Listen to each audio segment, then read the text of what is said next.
The Council's arrogance. The emergency session of the Galactic Trade Federation convened in the Crystal Amphitheater of Nexus Prime, the largest trading station in known space. Representatives from 47 different species filled the curved seating arrangement, their various forms creating a rainbow of alien biology. The air recyclers worked overtime to accommodate the different atmospheric requirements, creating a slight haze that caught the artificial starlight streaming through the transparent dome above. Chancellor Vorthok of the Draconian Empire called the session to order with a thunderous bang of his ceremonial hammer. His reptilian features were set in their usual expression of barely contained aggression, red eyes scanning the assembled crowd with predatory interest. The Draconians had been the dominant military force in the galaxy for over 2 millennia, and Vorthok never let anyone forget it. This emergency session has been called, Vorthok announced, his voice carrying through the chamber's acoustics, to address the concerning reports about a new species that has entered our space. The humans. A collective murmur rippled through the assembly. Most representatives had heard whispers about these newcomers, but few had seen them directly. The humans had appeared seemingly from nowhere, their primitive-looking vessels making contact with Outer Rim traders and explorers. They claimed to come from a small world called Earth, located in what most considered an unremarkable spiral arm of the galaxy. Ambassador Thielen of the Kepler Coalition stood slowly, her translucent form shimmering with nervous energy. The Keplerians were known throughout the galaxy as peaceful traders and explorers, valued for their extensive knowledge of spacefaring cultures. When Thielen spoke, her voice carried the weight of genuine concern. "Honorable Chancellor," she began, her melodic voice carrying clearly through the chamber, "I must share troubling observations about these human vessels. They are not what they appear to be." Minister Zegoth of the Centauri hegemony let out a barking laugh that echoed through the chamber. His bulbous form jiggled with amusement as he activated his speaking platform. "Thielen, your people have grown paranoid from too much time in deep space. These humans are primitive scavengers with ships that look like they were assembled from scrap metal. What possible threat could they pose?" Admiral Corex of the Federation Navy leaned forward in his seat, his cybernetic implants glowing blue against his pale skin. "I have reviewed the intelligence reports on human technology. Their vessels use chemical propulsion for orbital maneuvering and primitive fusion drives for interstellar travel.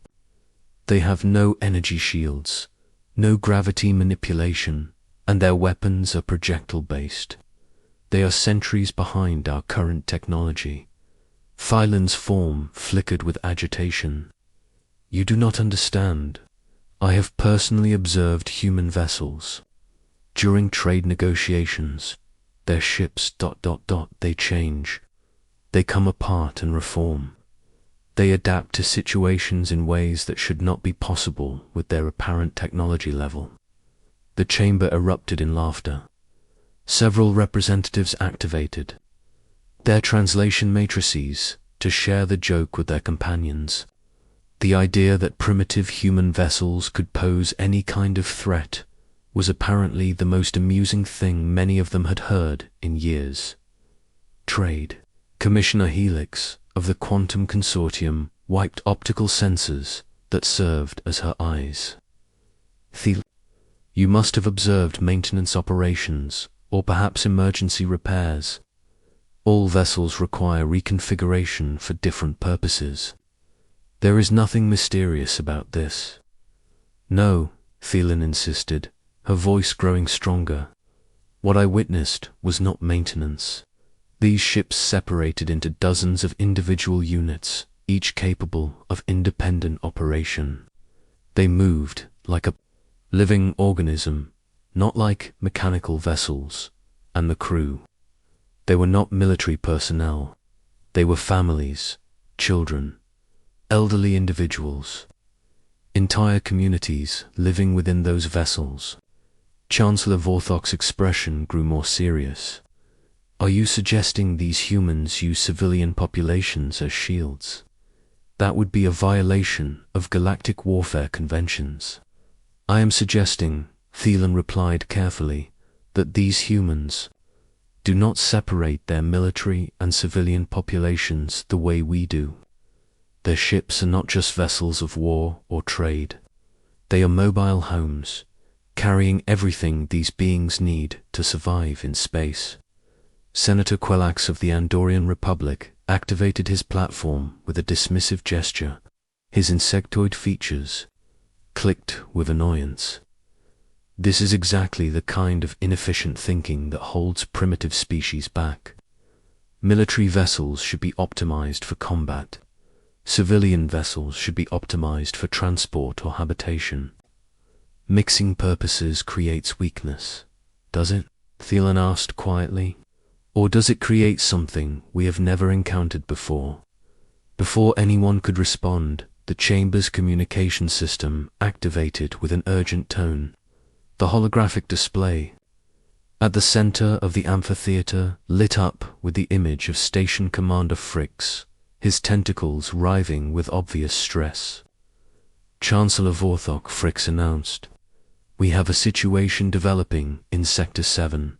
A human vessel has entered Federation space and is requesting permission to transit to the Outer Rim territories." Vorthok's eyes narrowed.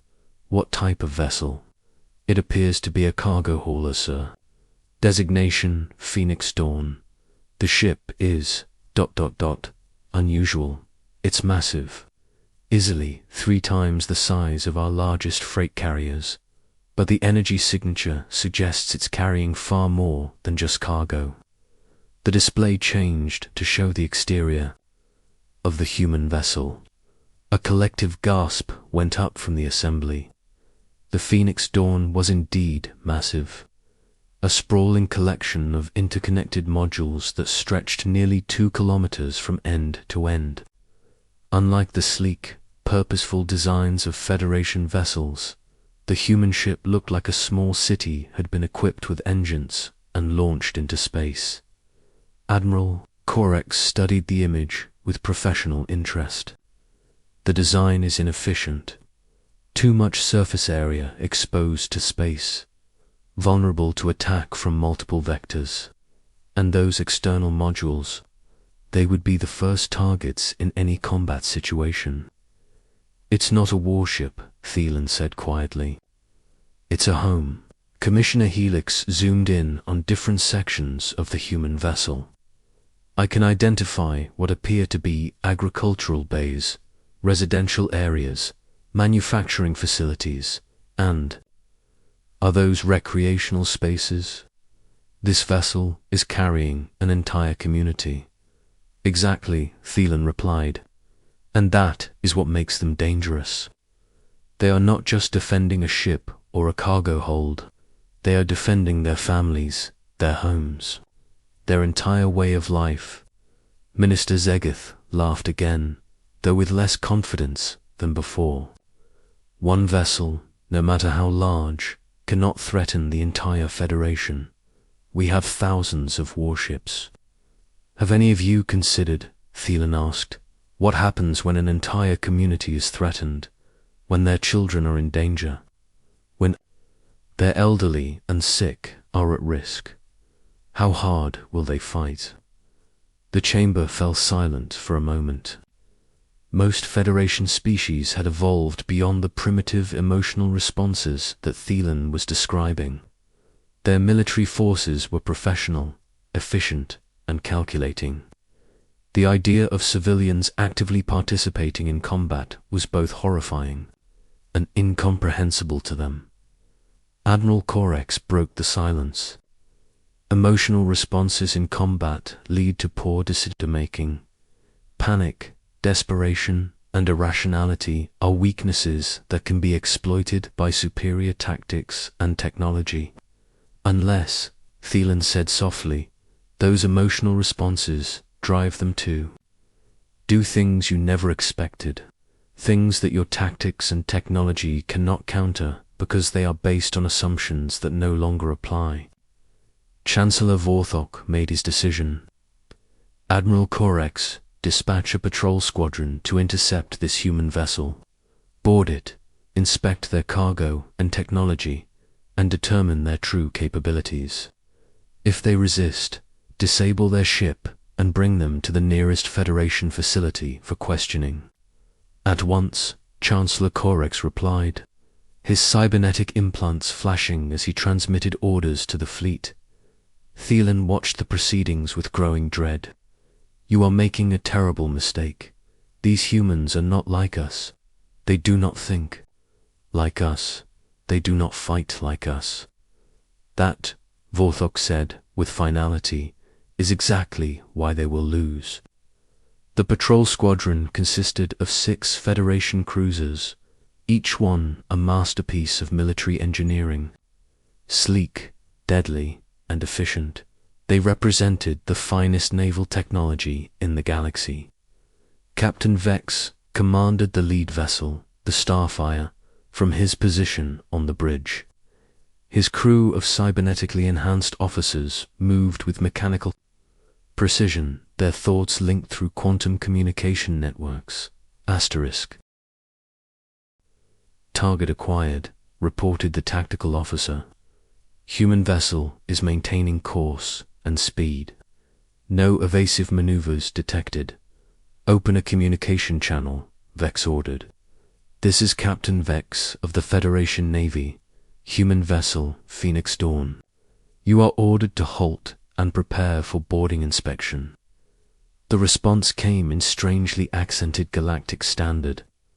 This is Captain Sarah Chen of the Phoenix Dawn. We are peaceful traders and colonists. We have no weapons of mass destruction and pose no threat to Federation space. We request permission to continue our journey. Vex frowned. The human's voice carried an odd quality, as if she was speaking not just for herself, but for others listening. Captain Chen, this is not a request. You will halt your vessel immediately and comply with boarding procedures. Captain Vex, came the reply. We have families aboard this vessel. Elderly citizens, children, pregnant mothers. A forced boarding would put them at risk. Surely we can resolve this through peaceful negotiation. Families. Vex looked at his tactical officer with confusion. Why would they bring non-combatants into space? Unknown, sir, the tactical officer replied. It violates standard military protocol. Vex reopened the channel. Captain Chen, military vessels do not carry civilian populations. What is your true purpose in Federation space? There was a long pause before Chen responded. Captain, I think. There's been a misunderstanding. The Phoenix Dawn is not a military vessel. It's a colony ship. We're traveling to establish new settlements on the Outer Rim worlds. Every person aboard is a volunteer colonist. Impossible, Vex muttered. No species would send their most vulnerable citizens on long-range space voyages. His communications officer looked up from his station. Sir, I'm detecting multiple life signs aboard the human vessel. Thousands of them. The readings are consistent with a mixed population, including juveniles and elderly individuals. Vex felt the first stirring of unease. All ships maintain formation. Target the human vessel's engines. Prepare to disable propulsion systems. Captain Chen's voice came over the channel, and now there was an edge to it that hadn't been there before. I need you to understand something. This ship carries everything we own. Our homes, our families, our future. If you attack us, you're not just attacking a vessel. You're attacking our entire community. Surrender now, Vex replied, and know. Harm will come to your civilians, our civilians. Chun's voice carried a note of something that might have been amusement. Captain, there are no civilians aboard this ship. There are only citizens, and every citizen of the Phoenix Dawn community has sworn to protect our home. Before Vex could respond, the human vessel began to change. What had appeared to be a single massive ship started to separate into dozens of smaller units. External modules detached and spread out, each one powered by its own propulsion system. Manufacturing bays became independent vessels. Agricultural sections transformed into mobile platforms. Residential areas reconfigured into defensive positions. What in the void is happening? Vex shouted, his tactical officer's augmented eyes widened with shock. Sir, the human vessel is ... breaking apart. But each section is maintaining power and life support. They're not debris. They're independent ships. Within minutes, the Federation Patrol Squadron found themselves facing not one large, cumbersome target, but a swarm of smaller, more agile vessels. Each one moved with purpose, taking positions that suggested careful coordination and planning. All ships, open fire, Vex commanded. Disable their propulsion systems. The Federation cruisers unleashed their weapons, precise energy beams designed to cripple enemy vessels without causing fatal damage.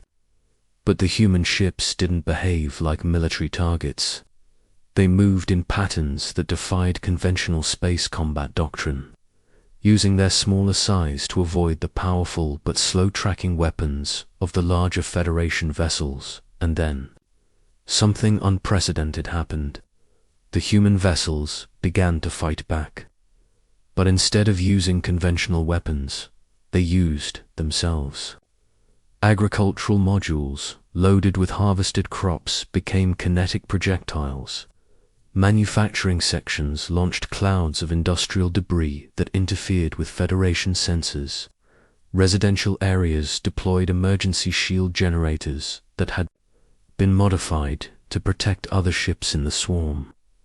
This is madness, Vex breathed. They're using their own homes as weapons. His tactical officer was frantically trying to target the human vessels, but their erratic movements and unconventional tactics made it nearly impossible. Sir, our targeting systems are designed for ship-to-ship combat. They can't track this many small, fast-moving targets effectively. And then the human vessels did something even more unexpected. They began to communicate with the Federation. Ships directly, not through official channels, but through emergency frequencies used for rescue operations. Federation vessels, came a voice over the emergency channel. This is Dr. Maria Santos of the Phoenix Dawn Medical Section. We are detecting damaged systems aboard your ships. We are prepared to offer medical assistance to any injured crew. Members, Engineering Section 2 Federation ships, came another voice. We have repair specialists and spare parts available if you need assistance with your vessels. Educational Section to Federation crews, came a third voice. We have xenobiologists and cultural specialists who can help facilitate communication and understanding between our species. Vex stared at his communication panel in disbelief. They're offering to help us. In the middle of a battle. Sir, his weapons officer reported, the human vessels have not fired a single shot at us. They've disabled our weapons and engines, using impact tactics and electronic warfare, but they haven't attempted to destroy us. Why? Vex asked. Why aren't they trying to kill us? The answer came over the emergency channel in Captain Chen's voice. Because, Captain Vex, that's not who we are. We came to space to build new homes, not to destroy old ones. We'll defend ourselves, but we won't commit murder. As the Federation squadron floated helplessly in space, their weapons disabled and their engines offline, Vex began to understand what Ambassador Thielen had been trying to warn them about. These humans weren't just operating different ships. They were an entirely different kind of civilization. All Federation vessels. Chen continued, "Our repair teams are standing by to assist with your damaged systems. We'll escort you to the nearest Federation facility and help you explain to your superiors that this was all just a big misunderstanding." Vex looked around his bridge at his cybernetically enhanced crew. They had been trained for efficiency, precision, and overwhelming force. They had never encountered an enemy that fought to protect rather than to destroy, that offered help instead of demanding surrender. "Captain Chen," Vex said finally, "I think we need to talk." As the human repair teams began docking with the Federation vessels, Vex realized that his report to Admiral Corex was going to be very difficult to write. How do you explain to your superiors that you've been defeated by a species that didn't even try to win? The revelation, the emergency transmission from Captain Vex, reached Admiral Corex's flagship just as the main Federation battle fleet was preparing to depart for the Arcturus system. The transmission was garbled and confused, filled with references. Two modular vessels and civilian combatants that made no sense to the Admiral's tactical staff. "What exactly is Vex trying to tell us?" Corex demanded, his cybernetic implants flashing with irritation as he reviewed the transmission logs. Commander Helix, his second-in-command, enhanced the signal and played back the clearest portion.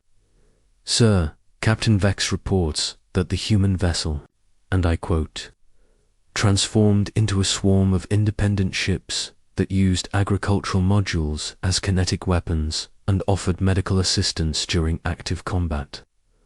Corex's expression remained impassive, but his implants flickered with increased processing activity. Vex has been in deep space too long. His crew may be experiencing collective hallucinations. Send a medical team to his location immediately. "Sir," the communications officer interrupted, "we're receiving multiple confirmations of the report. All 6 ships in the patrol squadron are transmitting similar accounts." "Impossible," Corex replied flatly. "Ships do not transform. Agricultural modules are not weapons. And no military force offers medical assistance to enemies during active combat." Fleet Captain Mordux of the Draconian Imperial Navy leaned forward in his chair. The Draconians had joined the Federation fleet as observers, interested in evaluating these new humans as potential threats to their empire. "Admiral, perhaps these reports indicate that the humans are using psychological warfare, confusing our personnel with impossible scenarios to create doubt and hesitation." Corex nodded slowly. "A logical explanation. Order the fleet to proceed to Arcturus system. If these humans want to play psychological games, they will learn that the Federation Navy is not easily deceived." The Federation battle fleet was a sight to inspire fear across the galaxy. 120 warships arranged in perfect formation, their hulls gleaming with the composite metals that could withstand the fury of stars. Dreadnoughts bristling with weapons, cruisers designed for speed and firepower, and support vessels carrying the most advanced military technology known to civilization as they approached the Arcturus system. The fleet's sensors detected something that shouldn't have been possible. Multiple human vessels were already present, and they were arranged in patterns that defied conventional understanding of space warfare. "Tactical analysis," Corex ordered.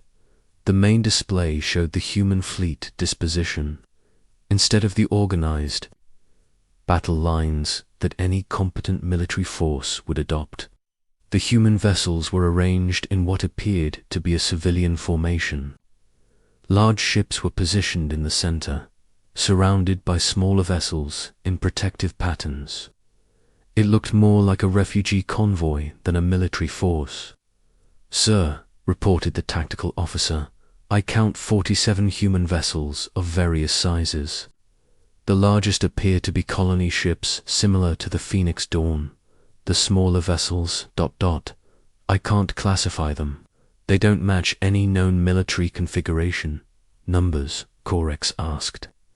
Approximately 200,000 life signs across all vessels, sir. The readings suggest a mixed population, including juveniles, elderly, and pregnant females. Commander Helix looked disturbed. Admiral, they've brought their entire population into a combat zone. This violates every principle of civilized warfare. Unless, Corex said grimly, they intend to use their civilians as hostages. Fleet Captain.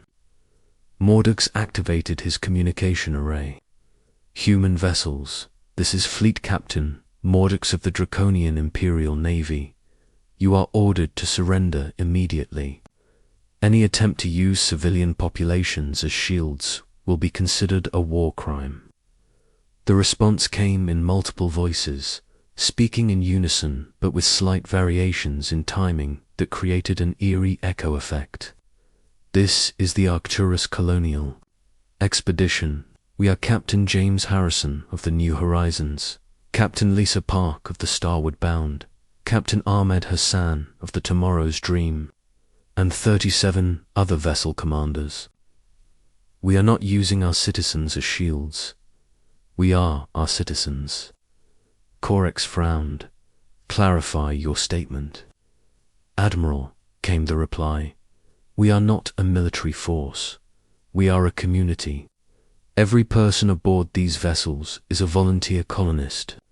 We have farmers, teachers, engineers, doctors, artists, and families. We have children learning to read and elderly citizens sharing their wisdom. We are not an army. We are a civilization.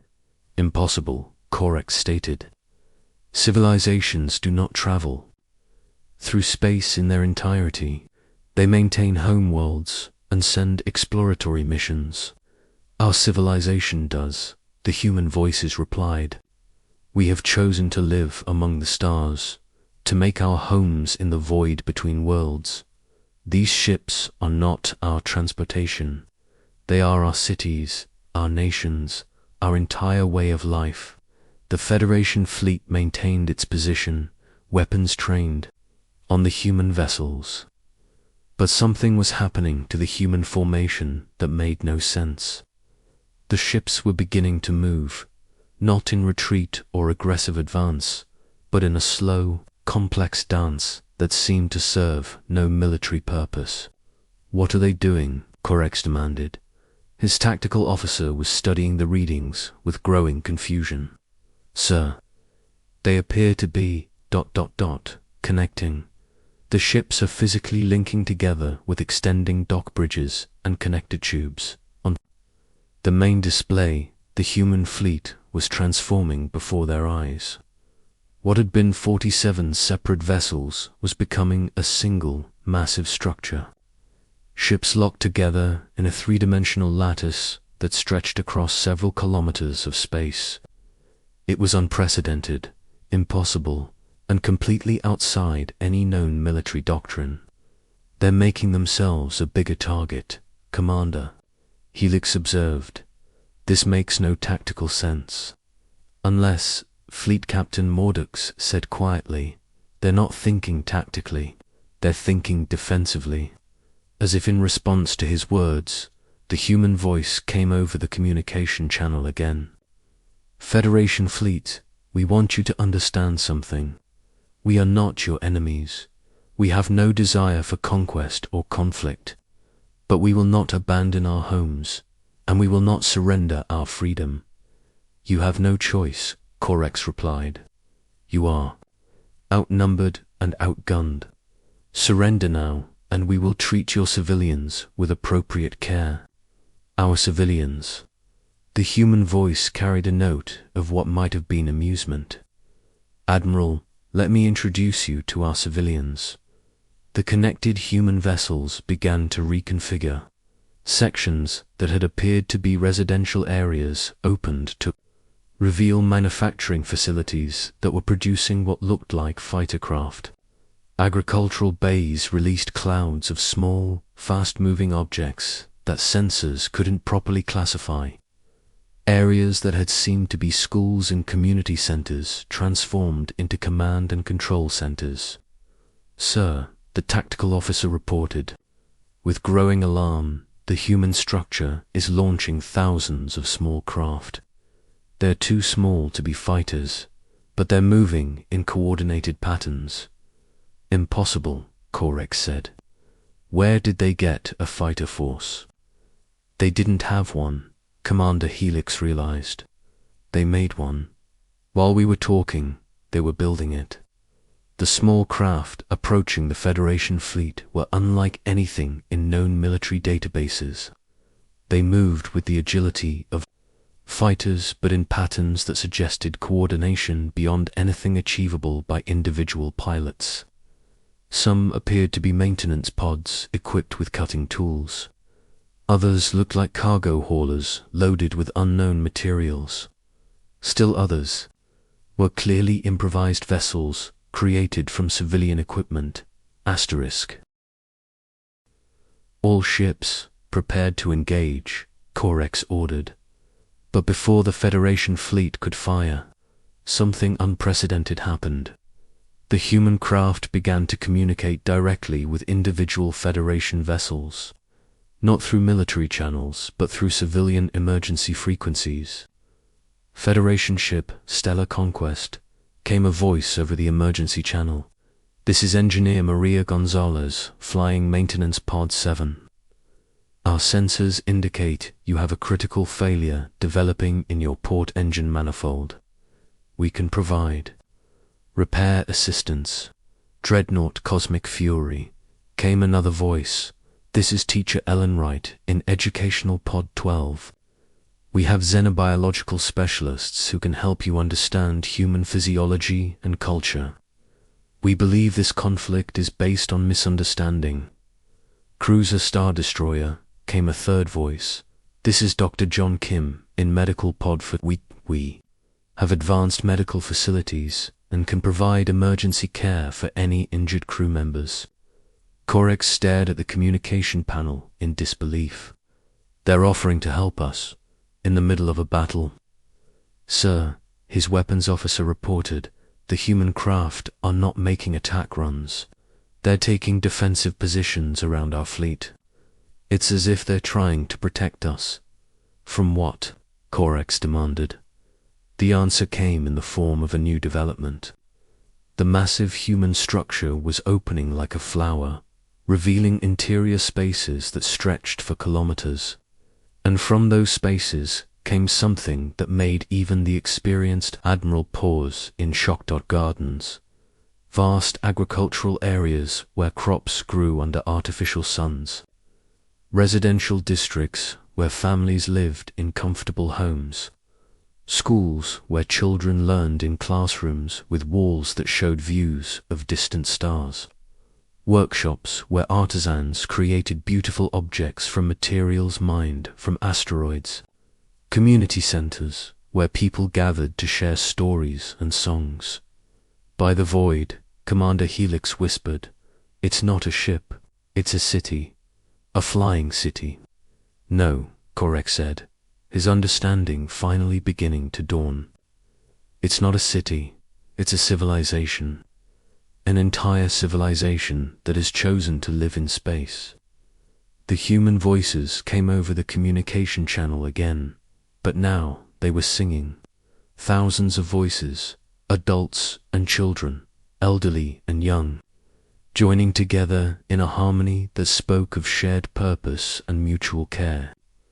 The song was in a language that the Federation translators couldn't parse, but the emotion was universal. It spoke of home, of family, of the courage to venture into the unknown while carrying everything precious with them.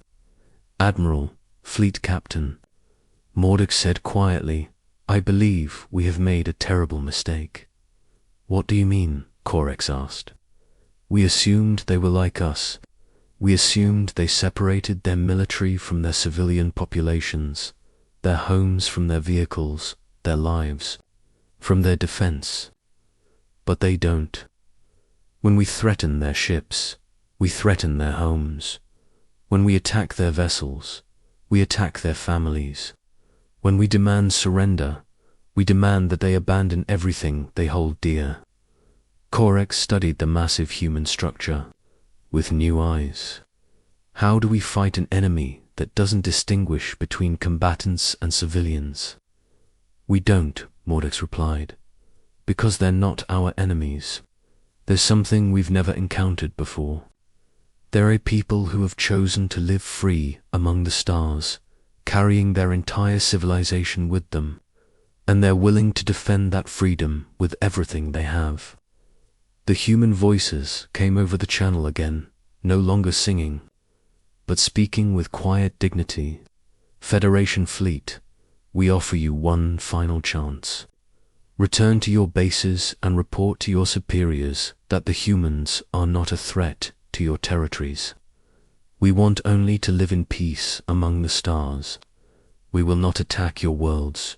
We will not invade your space, and we will not interfere with your civilizations. And if we refuse, Corex asked, then we will defend ourselves. The human voices replied, not because we want to fight, but because we must protect our homes. Every person in this fleet has children to protect, elderly parents to care for, and a future to preserve. We will not surrender that future to anyone.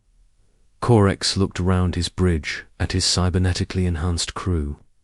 They had been trained for efficiency, precision, and overwhelming force. They understood military doctrine, tactical advantage, and strategic objectives. But they had never encountered a force that fought not for conquest or glory, but simply for the right to exist. Sir, his communications officer reported, I'm receiving transmission from the human fleet. They're offering to share their technical specifications, cultural information, and trade agreements. They want to establish peaceful relations. After we threaten to destroy them, Corex asked. Apparently, the officer replied, they believe that understanding leads to peace, and peace is always preferable to war. Corex made a decision that would change the course of galactic history. All ships, stand down. Weapons to safe positions. Open a diplomatic channel to the human fleet. Yes, sir, came the response from his crew, as the Federation fleet powered down its weapons and moved to a non-threatening formation.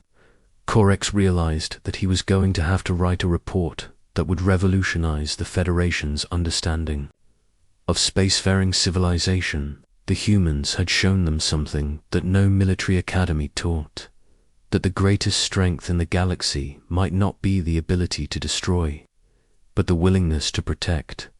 The human structure began to reconfigure again, but this time it was opening to welcome the Federation fleet. Docking bays extended invitations, and the human voices came over the communication channels with offers of hospitality, cultural exchange, and friendship. Admiral Commander Helix said, I believe we're about to learn more about the humans than we ever imagined. Corex nodded, and I believe the galaxy is about to change forever. As the first Federation shuttle docked with the human structure, Corex realized that Ambassador Thielen had been right. These humans were not like anything they had encountered before. They were not just a species that had learned to travel between stars. They were a civilization that had made the stars their home, and they were willing to share that home with anyone who came in peace. The future of the galaxy had just become a lot more interesting. Asterisk.